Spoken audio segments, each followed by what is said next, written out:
So we are here with Rob Liefeld, the creator of Deadpool himself, to talk about Once Upon a Deadpool, amongst other things, because the world is crazy and we have so much content coming out. That's right. But Once Upon a Deadpool is a PG-13 cut of a very R-rated movie, and somehow it really, really worked for me. What was your experience watching it the first time? Well, I think the great thing about Deadpool 2 is it's so big it needed 3 cuts. It needed a theatrical release, it needed a giant home video super duper cut, and now it needs this Once Upon a Deadpool PG-13 edit. I got to tell you, man, I think some of the best Deadpool stuff that I've encountered is in this film, and I wasn't prepared for that. That's what I wasn't prepared for, and because you come out of it, and we are now trained. We evaluate how we liked it, then how do we think it's going to be received? Mm-hmm. Because we want it to be received well, especially if we like it. So we go, and we know that everyone's critic, right? And so you try and process how is this going to be received, and I'm like, oh my gosh. Deadpool fans of the character and of the film franchise, this could be some of their favorite cut. This might be the cut that they like the most. I kid you not. I really believe the Fred Savage, which we should say it's about a 16-minute section, intercut throughout the movie. There's a lot of meat on that bone. There's a lot of meat with Fred and Deadpool, and I just thought he's a worthy adversary. He may be his most deadly adversary yet. What I was most impressed by was it's the most comic-y cut somehow. Yes. It's the most 90s influenced. To not give anything away, there is a certain character that gets a rant from Fred. Yo, I love it. I was so impressed. Me too. Here's what I think we can say is that Fred's character, or Fred himself, in the film has comic book knowledge. He has some dimes that he drops. But the great thing along those lines, without giving it away specifically, something else is he tackles the number 2 most asked question I received in the last 20 plus years. After what were you thinking when we created Deadpool, or what was your inspiration for Deadpool? That is the number 1, will always be. Every other kid in line wants to ask that, and I get it. I would do the same. But the second most asked question pertaining to Deadpool, Fred takes it on, just completely embraces it, challenges it, as some have, and I go, this is a blast. No, I love Fred's knowledge of comics. They're great. And the way they present it is also very Deadpool, because Deadpool is pop culture. Deadpool is self-aware. Yes. He's self-referential. Yes. So Fred Savage represents this amazing alter version. So the conversations land because of that. The character really works. It is. And his contempt for the situation that he's in. But again, he breaks some things he really gets excited about. Like you said, there's a rant about a character that you have to believe that I was smiling ear to ear. Again, it might have been something that I related to very personally. So it was great. It was great. A lot of hints there. When you see it, you'll know exactly what we're talking about. It's great. There's so many. I truly. So I hope that Fred lives a good long life and has another 50 years in him. But I did walk out going, his in memoriam, we're here to commemorate Fred on the day that he passes. You're not going to see Wonder Years clips now. You're seeing this. There are 2 or 3 exchanges that are making the cut. That when they review Fred's life, or let's get out of the death. That's morose. The Lifetime Achievement. When he gets his Lifetime Achievement Award, this stuff is playing. It's that good. Yeah. It jumps ahead of everything. And it plays with the mythology of Fred Savage and the mythology of Deadpool. So there's nothing more canon meta than that when you're living in that world. And this movie also manages to reference the time right now we're living with the Fox and Marvel merger. And that's in one of the trailers, so it's not a spoiler. Yes. But they elaborate on that. Very much so. And I was really impressed that Fox said that was okay. Yeah, no, Fox is, the great thing, Fox has really learned to embrace. I think Fox would tell you that they started to learn, it may have been Deadpool when they really learned what they didn't know. For years, everyone had told them that all they had to do was make this particular Deadpool movie, that particular script, and it would be a giant winner for them for multiple reasons. First of all, the script was brilliant. It was structurally amazing. The way that it was the time of the movie. What's it called when it's not? It doesn't happen in order. Anyway, the added sequence chronology. The chronology of which the movie was told. The brilliant, witty dialogue. The conceit. The sweet story. The love story. And then the exploitation of one of the most popular characters in comics, like seeing him in action. That's what I mean by when I say exploitation. And for years, from 2011 on, everyone told Fox. And many people along the food chain would not listen. Finally, somebody hit the button. Deadpool came out, surprised Fox. That enabled Old Man Logan to happen. It's like, look, when at the beginning of Deadpool 2, which is not the beginning of Once Upon a Deadpool, when Deadpool expresses his dissatisfaction that Wolverine's riding his coattails first with the R rating, then with the Old Man Logan was a result of Deadpool. Everything that he says in that opening of the original R-rated Deadpool 2 theatrical. Then you get to Deadpool 2, and I think Fox goes, "Wow, we learned a lot." Through this process, we gave ourselves over to being maybe more truthful to the material than we've ever been, and learning that maybe our destiny isn't to just try and make the types of movies that Marvel does. And they've had tremendous success. I mean, let's be honest. These movies, those three I just told you, the two Deadpools and the Logan, are tremendous successes. I don't like to do the whole dollars and cents stuff because it gets kind of, you just go, oh, it's just all about money. No, it's about audiences showing up, participating, and the favor that it finds with them. So that's it's great. So the fact that Fox, I think they, they enjoy now acknowledging, like, yeah, we may have been a little late, but we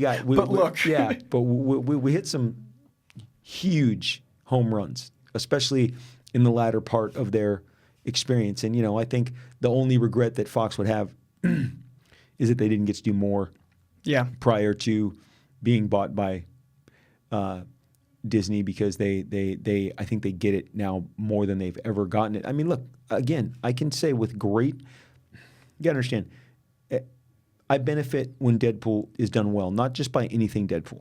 There's lots of Deadpool comics that I don't think help the character. I think they just exist. They don't do some. It operates at a certain level.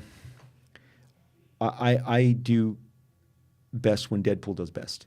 So it would not behoove me to tell you to go see a Deadpool that sucks. Right. Because then my credibility goes into the blender and gets shredded. Deadpool 2 was a whole lot of fun. People loved it. As I've said, number 5 movie of the year. So we're in the last 3 weeks of 2018. Yeah. I checked this morning. The movie behind Deadpool, number 6, which is a fantastic film that I adore and love, and even at the cost of being blasphemous, maybe more than Deadpool, is Mission Impossible Fallout. Brilliant, right? Yeah, absolutely. Is $115 million behind Deadpool. Deadpool is, I don't think anyone's going to catch it by the end of the year. I mean, it is in the upper echelon. $300 million is a lot of cheddar. Yeah. It's a lot. That's a lot of favor with people. That's what I'm getting to. And you've got another release coming out, so it's going to get even more of a lead. And in the middle, they had the super duper cut, which they made a big deal out of. They did a big presentation for that and got that. I mean, I couldn't believe my wife would send me kiosks from the grocery store for Deadpool 2 and the super duper cut, and all the giant cutouts of Josh as Cable and Zazie as Domino, in addition to Ryan as Deadpool. But so now you got this Once Upon, and like I told you in the beginning, this is 3 releases in 6 months. Yeah, you got a movie so good it's been released 3 times in 3 different. So I think the thing about Once Upon a Deadpool that no one knows more than me, in that I have traveled, whether it's through screenings, through promotions, or through conventions. I have been all over this country. I did a record amount of appearances this last year. I encounter so many tremendous, awesome fans, and I'm going to tell you, 50% of them are too young to see the Deadpool R-rated movies. Yeah. And they're with their parents. And my wife even said, I've never seen so many kids dressed as Deadpool. There's a lot every year, but this year it's like broke the mold. So many 8-year-olds, 7-year-olds, 10-year-olds, the most adorable kids, and they come up to me with their katanas, their plastic guns. They love Deadpool, and they haven't been able to be exposed. And so many, in the last month, so many parents have told me how much they're going to be taking their kids to see Once Upon a Deadpool. Oh, I'm so excited I can take my kids. Even Ryan's trainer, Don Saladino, he's like, I can finally bring my kids to, and I love that. He's using people within that bubble. That's it. I mean, come on. Don made Ryan shredded. Yeah. He's been working with Zach on Shazam. Mm-hmm. I mean, this is a guy who knows a thing or two about Sebastian Stan, Winter Soldier, David Harbour, Hellboy. That's it. I knew. Thank you. I knew there was more. The fitness bro comic guy. That's my crossover. Dude, it's so great. And he, like you said, he mentioned that about his kids, and so many people have told me that they're just excited that they can bring their kids. And so, upon seeing it, I was appreciative that this exists, but the way they framed it and created it, and everyone, I asked 10 people at Fox whose idea this was, going back 3-4 months. There is not a single, they are so quick to answer you. There is not one hesitancy.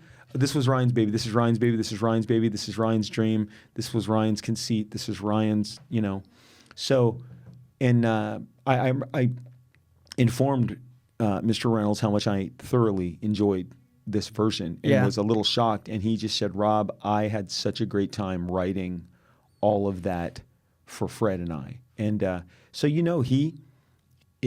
got Deadpool on the brain, man. Yeah. And so, like I said, thanks to him, we got 3 versions of one spectacular movie. Well, because I was worried about it because of the PG-13, because I was afraid after X-Men Origins, I didn't want another sewn-up mouth situation, even figuratively. But this, to me, feels like with the Super Duper, with the regular and this, it's almost like 3 different arcs of Deadpool. It almost feels like 3 different runs in a comic. Yes. So if you appreciate the hard R version, you've got your Duper. Yeah. If you want your family time, and it is a family film, which surprised the hell out of me in this cut that it landed so well. Yeah. Because there's so many alternate jokes that you don't need to have been removed from the original cut. Right. So I've seen all 3, and I've seen Super Duper multiple times. Me too. It's really nice to know that there's another whole movie there. I know. I like I said, it's just absolutely crazy how much they had to reconfigure each time. Mm-hmm. There's new X-Men jokes in the mansion, which I didn't expect. There's all new jokes, and I mean when for instance, when he and Fire Fist check into the prison, that is entirely newly scripted. You can match up him all the way up to where they get their room, and they're shown their room. That is an entire new bit of dialogue. He has all sorts of brand new exchanges. The suicide montage was new. That's it. I love that. That's brand new. They even pulled some stuff that wasn't in the Super Duper cut, but it was in maybe one of the deleted scenes and edited it into the actual movie. So, but like I said, the Fred and Deadpool stuff was so rich, and I did feel like Fred was the adversary of Deadpool's lifetime. Like he really they that chemistry and again the approach. I really do believe this will be some comic book fans' favorite version. As we said, with the dimes dropped in, it's brilliant, that are very unexpected. And you're just, man, like this is really smart. It's very smart. Yeah. Very well done. And I can tell people, please don't leave until the lights come on in the theater. Wait. Stay the whole time. Get all of the Fred and Deadpool you can possibly imagine. Enjoy the new song. Yeah. Enjoy the last bit of Fred. Because you get wrapped up in the movie and then it cuts back to Fred and you're remembering the cut you're watching. Yep. And then he's got these layers of jokes that really land in a special way. And if you're watching the ad campaign we were talking right before, it mirrors the first movie where they're doing stuff that really gets to play with the mythology of Deadpool. Yes, and is isolated. There's some stuff you're seeing in advertising that is not in the film, which means that's a special creation just to entertain you. But I will say, there will be people who mistakenly try and attempt some of the exchanges, and they're not going to be able to even come close to pulling them off. When I got home, my 2 sons, 18, 16, asked me how it was, and I said, it's great, but I'm not going to tell you. I couldn't pull it off. I could not. I'm not going to even attempt to try and recreate it. And what I would ask anyone who saw it, don't let your friends see it. Don't try and do Deadpool and Fred and their back and forth, you're going to fail. You're not going to pull it off. There's just, right? Yeah. There's no way. And there's an extended, I think, probably 6-minute exchange that is the showstopper of the film. That is what I believe Fred will have in his award, career retrospective at the Academy. That's what they're going to show. It's a comedy masterclass. It is. It is. Truly. It really is. And then when people try to do like a Judd Apatow joke and it doesn't land, this is that, but like to another level because it's aware of itself. It is. And, but again, the great thing is you get to go on that same ride again with Cable and Domino and those characters that I think kids are going to, totally go nuts for in this entire world. So, what I do want to address is this is no one's attempt from Fox to impress Disney. They don't need to impress Disney. Disney is they've consumed Fox. They have brought them over or are in the process of and can do whatever they want. This was literally just a great conceit of Ryan's that he wanted to do this and pulled it off, I think, and it's cool that it's coming out. It's only 12 days, right? 12 days, the 12th to 24th. It's a limited release, people. You need to get out there and experience this. It is so fun. And experience it in theaters. Yes. Because the theatrical experience is a part of it. I'm with you. It's so good. You got 12 days. I think based on how it does its first weekend, they'll probably expand it and get it out there. Because I do, the great thing about social media is so many. In some countries, it's not playing. I've had some. Wow. I think some maybe I want to say Italians have expressed their distraught frame of mind to me on Instagram that it's not coming. But I think they're just being conservative. Yeah. But I definitely get it out there. Get out there and check it out, and it's a lot of fun, and it's a different flavor. It definitely is a different flavor. It is not just some airplane edit. No, it's not a TV cut. It's not any. It's a new movie. It's totally new. It's great. So you get the 12 days of Poolmas, and you also $1 towards every cut goes towards Fudge Cancer, which I love. That's the best part. Come on. Deadpool was born. My dad unfortunately lost a 22-year battle with cancer almost 20 years ago. So it's been a while. But cancer touched my life. It obviously was part of the inspiration for Deadpool seeking out the treatment, becoming the character that he became, and now it can. And Ryan personally, I've seen him. I've been able to interact.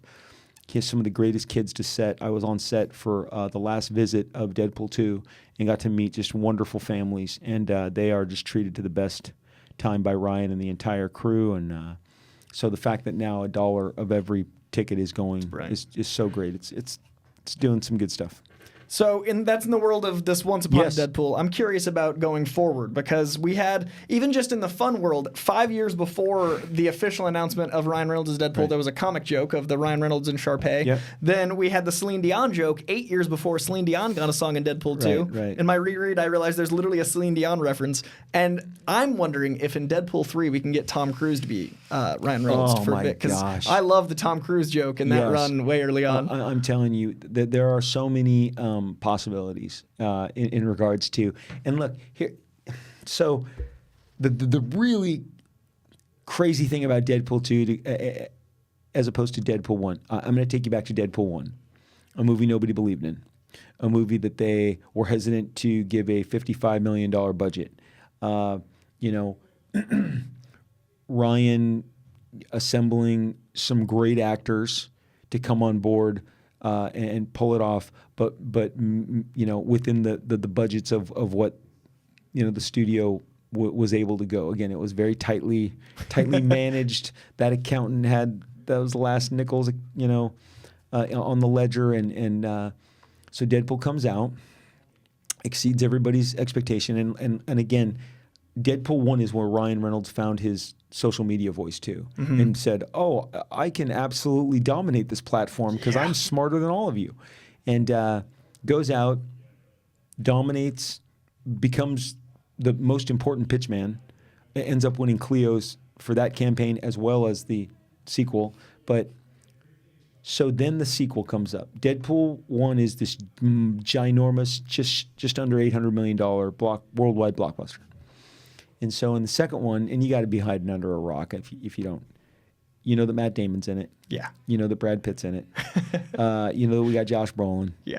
I mean, it's now this like, hey man, who doesn't want to come hang out in the Do you Deadpool? want to be in the Deadpool pool? It's this giant magnet for talent, right? Yeah. I mean, which is, you know, who doesn't want to be in a movie that people are going to adore and clamor for? And so when you say what's open, what's possible, there's literally, I don't think there's anything that is not. I mean, Brad Pitt is in Deadpool 2, period. That's it. That's it. And it took a long time for people to notice Matt Damon. And I remember that everybody on the film was really tickled. They were like, people don't know that even for the first week, people hadn't really noticed. Amazing. So the production, everyone was really excited. Like, people still aren't talking about him.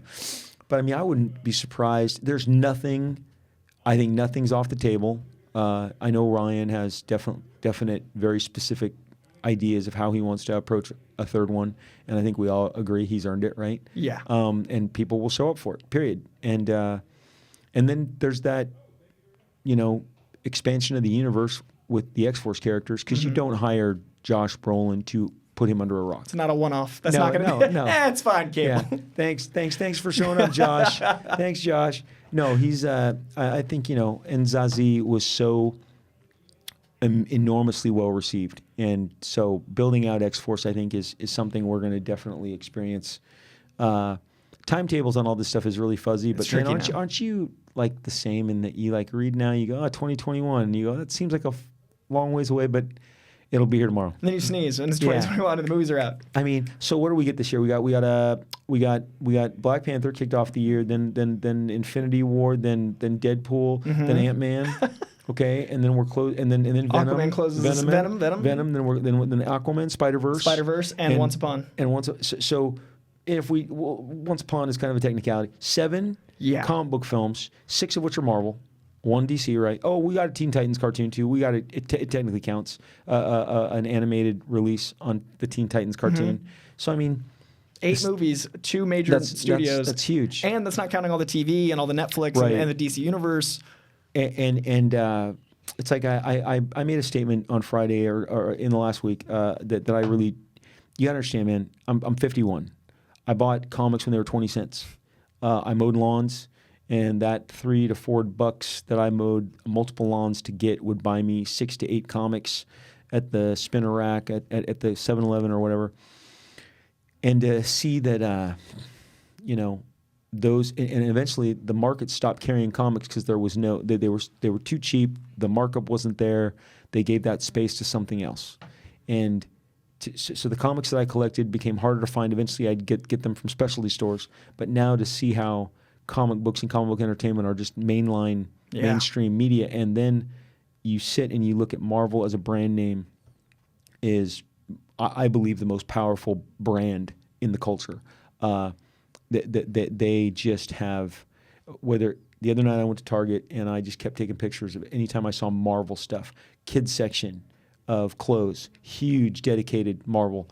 The appliances have Marvel stuff. The bed and bath, you have Marvel blankets, towels, and you can say this with other stuff. You can't actually. I won't get into comparing like it to other genres, but Marvel's pegs. Yeah. In the toy business, it's how many pegs do you have? Pegs are the, you know, a row of 1, 2, 3, 4 hangers. Then another 1, 2, 3, 4. Marvel had like 12 pegs, so they almost had the entire aisle. And then they had an end cap, and then they had a kiosk, all in the same section. And then there's the home video release. I mean, there's nowhere. They're in the art supplies. They're in the crafts. And you go to this year's movies. So Black Panther and Infinity War, Disney's top. Mm-hmm. Well, Marvel is also Sony's top movie and Fox's top movie. That's how potent that brand is. You know, what other brand is doing that? And it's so multi-generational that every single tier, like that's why I can go to the appliance, that's why I can go to the toys, that's why I can go to the kids and the adult section. Gifts for everybody. Because we either grew up with it or our kids grew up with it succeeding. We lived through it not succeeding, and then they get to live through it succeeding. That's exactly so it's everyone. And then, like, I haven't actually got to talk to anyone about this yet. That Endgame trailer dropped Friday. Let's do it. Yeah. Because it was the weekend, and I just felt like I was contained. That Endgame trailer not only references the entire universe of films, it doesn't spoil a thing. No, it's brilliant. It's what we needed. Yeah. Because we needed some hope. Something. I screamed when ScarJo, Widow, says, "This is going to work, Steve." I'm like, yes, this is going to work, Steve. People got, and I know Steve's tears moved a lot of people, but I just thought ScarJo's just defiance. Power. Yeah, but so here's like building on what you just said. So my 16-year-old son is more of a recluse. He likes to watch manga, anime. He reads manga, watches anime, plays video games. Is my more digital entertainment kid. Don't see him a lot unless he needs the keys to the car. But he comes down 7 o'clock Friday morning. Dad, did you see the Infinity trailer, the Endgame, Avengers Endgame? I've watched it like several times. Can we talk? And I'm like, wow. He wants to discuss this. Yeah. And then my son at college in Texas called me about 11 a.m. Dad, we got to do this. We got to talk Endgame. And I'm like, this is rad. And he said, oh, everybody in my dorm, everybody's talking Endgame, everybody. So like you said, it's like nothing I could have ever imagined. Like I said, going back to 1974. Yes, I said 1974. When I get out of my covered wagon and went to the market, shop and bought my comic books. But just to see the way the culture has transformed. And look, man, I'm not gonna. I have skin in the game. I have characters at DC. I love DC. I see DC. I support DC. DC is a phenomenal brand as well. I'm not trying to do. It's like I don't throw it out there as a grenade. Mm-hmm. I'm literally just saying. I'm speaking of Marvel's accomplishments, not anyone else's shortcomings or anyone else's accomplishments. That's not my thing. Because you say something like that, it's immediately. Tricky. I had a couple Star Wars fans who just wanted to take me to task. They didn't leave me alone all day Friday, so I finally just mute, you're gone. Sometimes you have to. Yeah, it's just cleaner. We're just done with you can love something and something else while talking about the one thing. Because I'm like, hey, buddy, we could have this Star Wars discussion. I love Star Wars. I was an original. I'm an OG, 9-year-old, 1977. Saw it 35 times that summer. I can recount every experience, every seat I sat in, every friend I saw it with, the trading cards, the action figures, everything. Saw the Christmas special live. There's not a lot of us that are doing podcasts like this. There's more like young guys like you. But the thing is that I love Star Wars, but that's not my point. My point is that Marvel has gone from a publishing company to this worldwide, global, dominant brand that people adore and love. And I even said in my tweet that there's a lot to learn from how they curated it and the way it was laid out. And, the great thing, I'm going to tell you right now, I won't say which Marvel movies I'm not a big fan of because I don't like them all equally. I don't think anyone does. But they have created a brand that is so powerful that we will go see movies we otherwise would not just be part of the saga. Yeah. Because is it Feige or Feige? I never know. Me neither. I've heard both, and I'm always like... You know what? Can we just call you Commander Kevin? Commander Kevin at Marvel. The one above all, Kevin. Yes. He has schemed it so brilliantly. You never want to miss out. You don't want to miss a piece of the puzzle as it's being assembled. You want to say you were there, you saw it, and there. I mean, let's be honest. At the end of Ant-Man and Wasp, you knew that was you knew you were seeing something essential. Yep. You knew it. You felt it. Great movie, very enjoyable, terrific performances. Peyton Reed is just, both Ant-Man movies are fantastic. Did a great job. But you go, oh, I'm also getting this one little essential piece, and now they're confirming it. Friday we were confirmed. Yep. It's very important. And I think that scene's a mislead. Okay. The Scott Lang scene. Okay. If you look in the top left corner, it says archive on the top of that. And if you watch the edit, when she says, he says, "Is this right now?" and then it cuts before she says that's the front door. It's a very subtle cut, but they cut to the screen. So tell me what you think. Tell me what you think's going on. I think there's a time jump. I think Scott Lang that's from the past. He came looking for them and none of them were there. Okay. Or there's a time jump to the future and he's a Skrull. Because he smiles in much the same way that Captain Marvel, that old lady, smiles. So either it's just Paul Rudd being happy or he's a Skrull. But either way, they cut away. When he asks, "Is this right now?" they cut and nobody's calling that out. They also do a brilliant thing where when Iron Man's up in space, he says his exact worst fears that he said in Iron Man 3. Right. He didn't want to die in space alone. He's all these things trapped. But he's wearing the same style shirt he was wearing in the cave in Iron Man 1. So I think he rebuilds using the ship and builds something to get him home. He also pauses on the word rescue, which is, of course, Gwyneth Paltrow's character. Sure. So there's so many things in that trailer. No, it is loaded. The Paul Rudd stuff is the stuff I know people have had strong opinions in. That and archive button. I knew you would. No, and I saw that the next day, but I'm like, so there are a couple options with that, right? But I truly do believe that he was not affected because he was in the quantum realm. Right.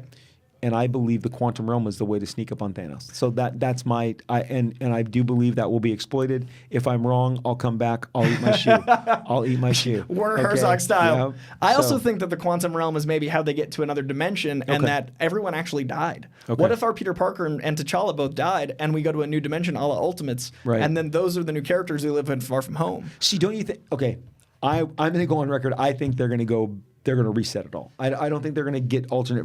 You may meet alternate versions, but we're going to be. They're going to save the day. You have to love the characters. Prevent it and reset it and restore. Right. So that. But we are speculating hardcore. Isn't that amazing? And I'm sure they're all laughing their asses off. And it's 6 months away, and we know nothing. And we do this for a living. We speculate professionally and still go, and that's impressive. No, it's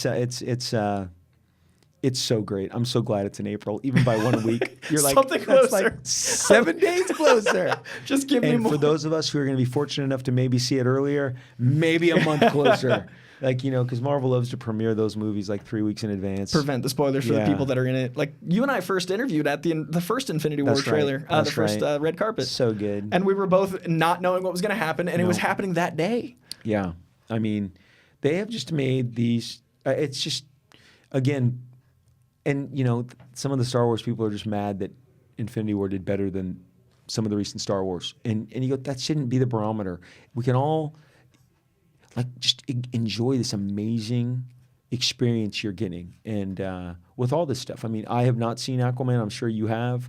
I'm very excited to see it. I grew up, again, with really cool, fun, for me at the time as a kid. I adore them. I bought them again recently at one of the stores. They've reissued the old 1960s Aquaman cartoons. That was my jam. Yeah. And to see, I got to be honest, man, I cannot believe how great Black Manta looks. He's one of the most visually amazing looking adaptations from page to screen I've seen. He looks amazing. So I'm excited for you to see Spider-Verse as well, because the way they translate animation into live action is like nothing we've ever experienced. No, it looks like they really, everyone uses the word next level, and half the stuff isn't next level. This looks. Yeah. I'll be totally honest with you. I have kind of dialed out on all animation in the last 5-6 years. As a parent, I took my kids to all of it. All Pixar, Ice Age, whatever that, Illuminati. On vacation in Hawaii, we're at day 5. The kids are bored. We saw Despicable Me. I did all that as a parent, and I got kind of tired of it. And recognizing that it's all really good, but it's all young. And so I kind of really checked out of today's animation scene. And I get legitimately goosebumps, thrilled, excited for Spider-Verse. I see that stuff and I'm like, this doesn't look like anything I'm accustomed to. I'm so glad they went the direction they did. I mean, it's just, I watched one of the, I asked one of my buddies, I said, did you see that extended scene they put on where Peter Parker and Miles are escaping through the forest and he's teaching them how to... He goes, I wouldn't do that. I wouldn't spoil that. I can't believe you did that. I'm like, I had to. Every taste I can get. Every Spider-Verse, I'm dropping. I'm hitting that button. I've really, that's another thing. In the recent years, I don't preview anything. I've become the non-spoiler guy. I don't go down spoiler trails. I'll wait for a trailer. I'll watch a trailer 50% of the time. The Marvel trailers 100% of the time. Yeah. But sometimes I'm like, I can wait. I'd rather see it. Like, for instance, I only saw the last Aquaman trailer on the big screen. I did not see it. There was three trailers recently. I just wanted to see them and experience them. And I think it was the week Grindelwald came out, and I got it. I think it was the new Bumblebee, the new Aquaman, and something else new. And it's just great to see them, like you said earlier about Deadpool being on the big screen. That big screen experience. This has been a great year for film too. And you can walk out of one of these. You can walk out of Bumblebee into Aquaman, into Deadpool, into Spider-Man in one day. There's going to be 12 days where every fan gets their thing. And we live in a golden age of this stuff, so I think being mad at that is silly because at the end of the day, you can just throw a dart at something else. No, that's it. Have you seen Bumblebee? I haven't seen it in 13th. Okay, I got to see that too. That looks phenomenal. I just can't, like I said, I can't believe the age we're in. It's weird. My kids will never know what it was like not to have prime comic book film TV. You know, like you said earlier, the TV stuff is fantastic. The Titans show on DC Universe, Hawk and Dove, they're amazing. I mean, and I knew, again, you know, it's just like with Deadpool 1. I told everybody, here's the deal. I don't stick my neck out for stuff that's not. I mean, if it's not worth doing, I just won't say anything. I've really tried to. I don't want to throw negative aspersions on anything because everything is somebody's favorite something. It may not be yours, but when something is great, I try and tell people. And with the Titans and with Hawk and Dove, I said, people are gonna get blown away. And now, if I put a Hawk and Dove shot up on my social media, people just swarm it with how much they love them. They're the favorite part of the Titans. And here's the deal, just for people who don't know, Hawk and Dove were created by Steve Ditko and I'm in a short shift the other guy. Skeets. I think his name's Steve Skeets was the writer, and Ditko was the artist. And they were created in the 60s, and they were cool, War and Peace, superhero brother team. And they never quite took. They got canceled after 7 issues, and they were only featured as kind of secondary characters. And then in 1987, my first assignment was to bring back Hawk and Dove and introduce a brand new female Dove. And what hit me this summer is the female Dove has been around for 30 years. The original Dove was only 20 years. Wow. Which that's 65 to 85. And then we've been 87 to now, so it's 31 years. The female Dove has been around 31 years. She stuck. Am I drunk? She stuck. She connected with the public. Dawn Granger is a completely different character, new iteration, different powers, and I've always been extremely proud of her. Co-created with the Kiesels, or they were married at the time. Now it's Barbara Randall and Carl Kiesel. But seeing them come to life, and I had nothing to do with the creation of Hawk, but I've always thought he could be Marvel's Wolverine, even though he predates Wolverine. But just his mannerisms and seeing Alan Ritchson and the costume they gave him since the cinematic Wolverine has never had a Wolverine mask. You can get a lot of that juice if you watch Hawk. His mask is that's fun. He's killer. He looks killer, and Hawk and Dove are they've become super popular on that show.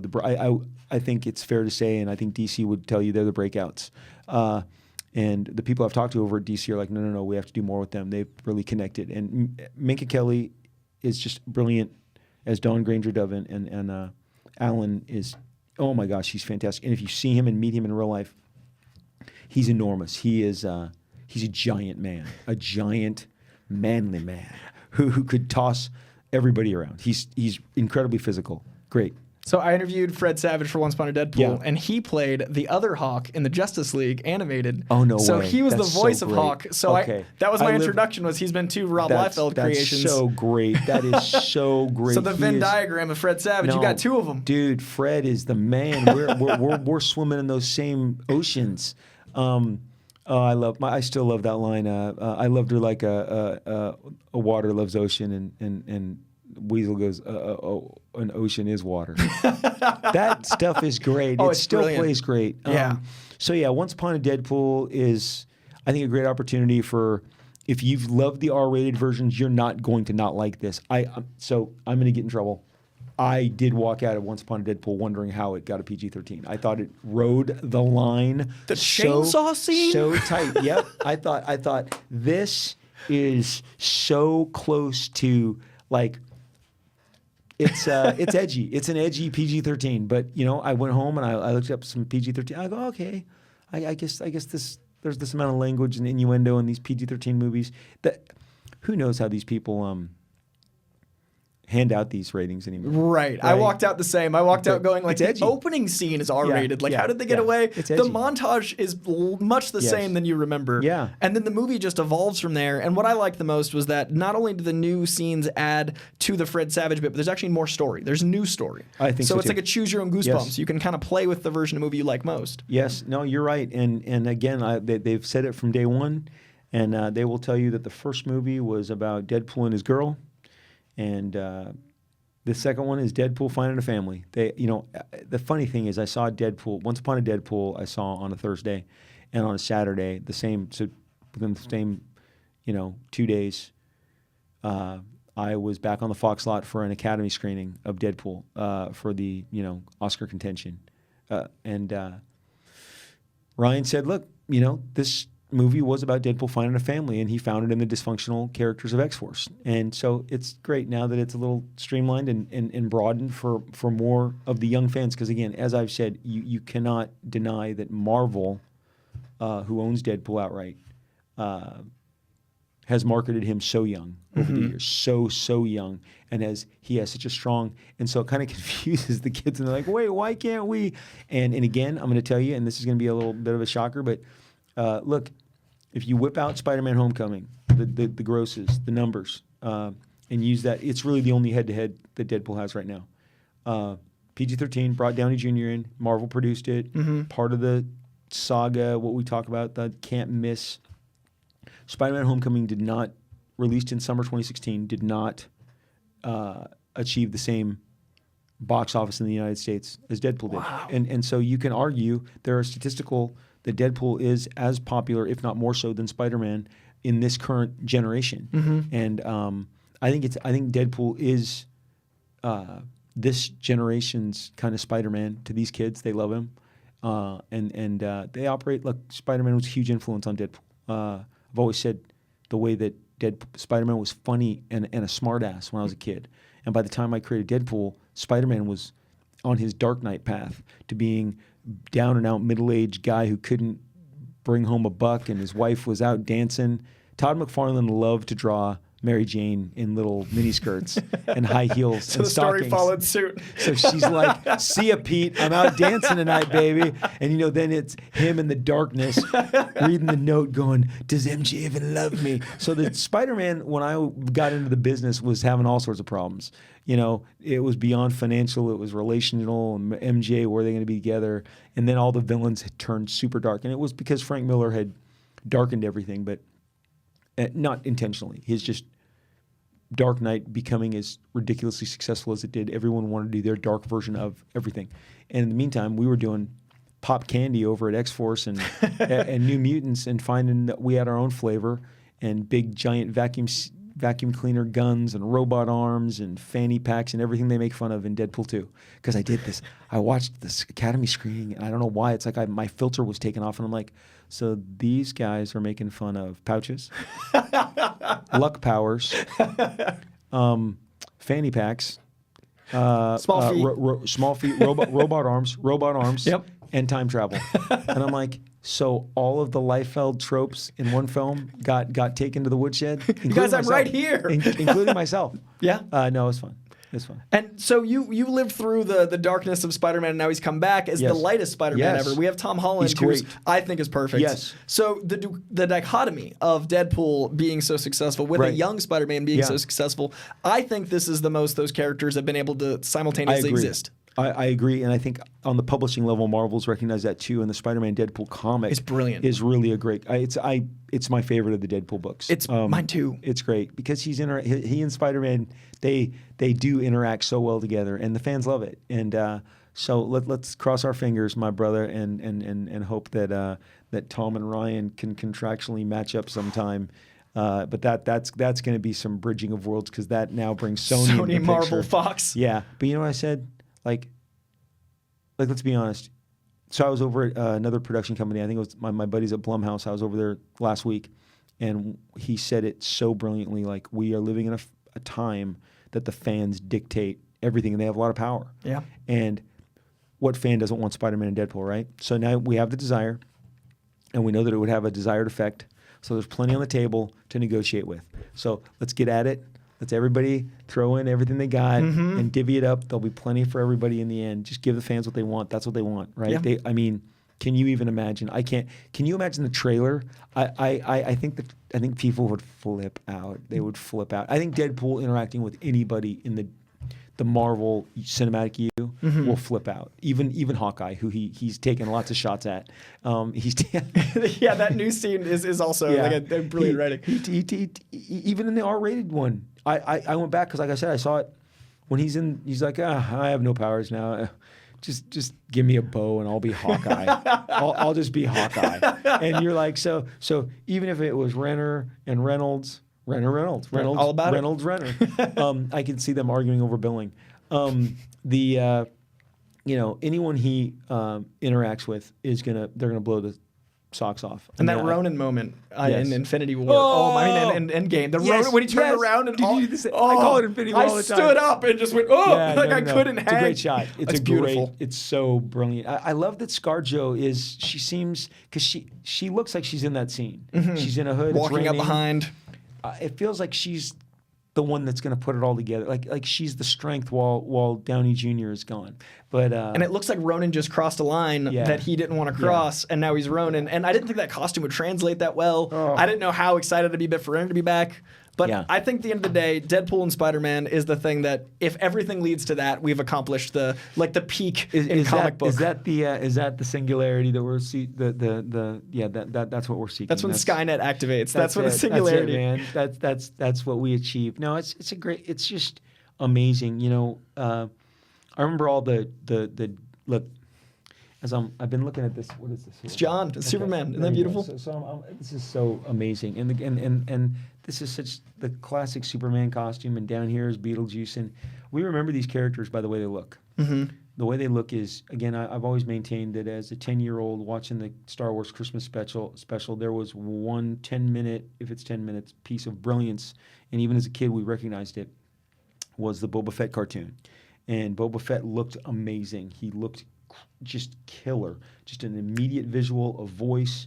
Didn't know much about him, but we're in a world of visuals. I mean, the Star Wars movies have traded on tremendous visuals, depictions of alien races, weaponry, the lightsabers, whatever.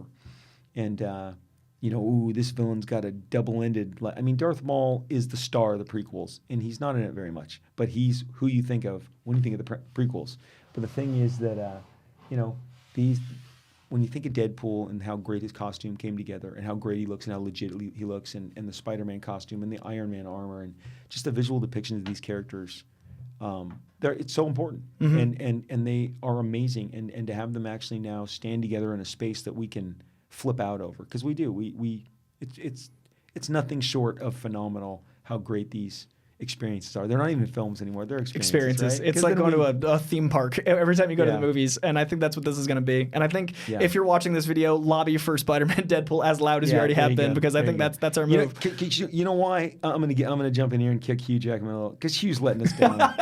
You know I why? love that Ryan's just not letting it die. We got to shift focus. We got to shift focus to Tom Holland. He's gonna Hugh. You let us down. You turned your back. We're going straight for Tom Holland now. Even with the Sony complications, it'll probably be easier. He's a kid. He wants it as bad as we do. He'll sign those papers. I think so. And the thing with Hugh is, God bless him, he's a song and dance man, and that's what he wants. And I saw his interview with Willie Geist on the Today Show, and he was sincere. Willie, for years, it was Wolverine, and now in the last year, Willie, so many children coming up to me. You're the greatest showman, You're the greatest showman, Willie. They know me as the greatest showman. I know I'm butchering the Hugh Jackman, but it's like if you watch him say it, he's so happy to be someone other than Wolverine. He's proud of being the man because Hugh Jackman's a song and dance man. He's now a song and dance. Yeah, they know me as a showman, Willie. The greatest showman. I'm the greatest showman. So you're like, all right, man, go be the greatest showman. We'll do Tom and Ryan. We'll loop it in. But dude, have you ever thought what it's going to be like when they cast Wolverine if they cast a new Wolverine? If they riots in the street, it'll be a real. No one can win. Whoever it is going to be put out to. It's tough. It's going to be tough. I love Taron Egerton. Yeah. I think he'd be a great choice. And yet, we're saying this, and yet as my friend reminded me the other day, We've done 3 Spider-Man in 15 years. Yeah. 16 years? We've done 3 Spider-Man. We lived through that, right? We'll forgive it in a month. They'll cast him. We'll get mad. We'll forgive it. We'll be excited for Wolverine. It's I guess like clockwork. That's it. I don't know. I just feel like he's gonna be tougher. Taron Egerton, that's a good choice. Hugh Jackman's also played Wolverine more than anyone else has. No, it's true. So more than Bonds, more than Superman, anyone. Is it 9? It's 9. 10? Yeah, 9. If you count the cameo, yeah. So I mean, I think it's going to be hard. My dream two are Spider-Man, Deadpool in the first arc of Spider-Man, Deadpool, that the very beginning when McGinnis was on art. Oh yeah, he's great. That arc where they had a Dirty Dancing as the climax of the brilliant, or the Good, the Bad, and the Ugly, which is Cap, Wolverine, and Deadpool in Korea. Yeah, that's great. It's. Oh, without Hugh, I don't know. You know what I mean? Like, if they bring in a new Wolverine, no, those are my two. That's the best storyline of the last 10 years. The Good, the Bad, the Ugly. That's the best one. That's the one I send people to, and they ask me because on the internet people ask me about Deadpool. I send them that way. Best combo story arc characters. It's great. It's a great one. That's and then I'll wrap it up with my fantasy. And Cullen Bunn would be very excited over this. But I have gone. What if they just all go?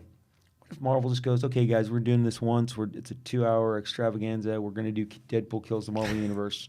We're just going to do it, and then we need all of you to be in this movie. That means you, Chris Evans. That means you. That means you. Just do and just say we're just adapting the graphic novel, and because I know for a fact that is the best-selling for all the good reasons. Mm-hmm. That's the best-selling Deadpool of probably the last 10 years. And who doesn't line up around the street to see that, right? Yeah, I mean, it's a $2 billion movie. That would make all the money. I have been so indulgent with Deadpool today. I apologize, but we're here to. That's what we're talking about. Once Upon. Yes, Once Upon, man. It's worth checking out. You'll be blown away. I was very skeptical. Yeah, same. I was. See, I was on air saying it, and I was like, man, all my Deadpool fans are gonna see this. I'm gonna disappoint them, and now I've totally changed face. It's exciting. No, it really. Early on, you go, oh, this is not going to be what I thought it was going to be. It's way better. Yeah. It's way better. So it holds up. It's funny. It's surprising. We revealed nothing. There were no spoilers. As we wrap out, is there anything you want to talk about with Extreme Comics or the other things you're building? I know there's a lot of stuff going on. There is. I'll be back. All of that stuff is in the end game in terms of contracts. They're the ugly part of Hollywood, and everybody will tell you in Hollywood that they've never taken longer. Everybody, negotiations just take a lot longer. And we, as the creators of the material, have never been more emboldened to hold out for the best possible results. That said, this spring I have a giant Marvel event that I'll hopefully come back and talk to you guys about. I'm so excited, and since the summer, I haven't been able to show most of what I draw. I'm also sick of me putting up pictures on Instagram. I would love to show you drawings, but I can't show this drawing. This will get me in trouble. Everything on here is a spoiler or shouldn't be seen. So, look, man, I love comics. I can sit and talk movies all day long, and I'm glad that you recommend people to comic books and graphic novels, and we all should, and I do with my own family and friends. Comics is where the dreams start and happen, and this is a really big deal for me, this thing coming up in April. So hopefully I can come back and we'll talk about it. Promote the crap out of it. When the Marvel snipers aren't watching, or whichever snipers, we'll talk about it. So we'll have you back in the spring. Thank you so much. Hey, Once Upon a Deadpool approved by the man himself. Hey, it's great. Great fun. Go see it. All right. Thanks, guys. Take care.